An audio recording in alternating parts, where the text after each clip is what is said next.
The Bird and the Bee Story.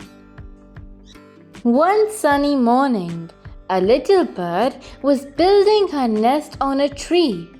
A friendly bee flew by and said, "You work so hard every day."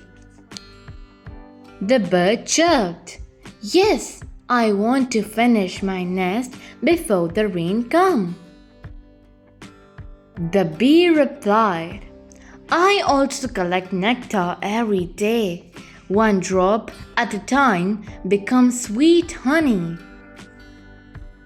Day by day, the bird built her nest and the bee filled her hive. One day, strong winds blew through the forest. Many animals were scared, but the bird and the bee stayed safe in their homes.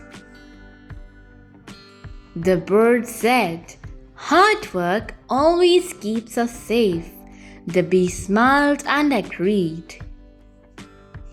Moral of the story: hard work and preparation lead to safety and success. Thank you. Please like, subscribe, and get notified.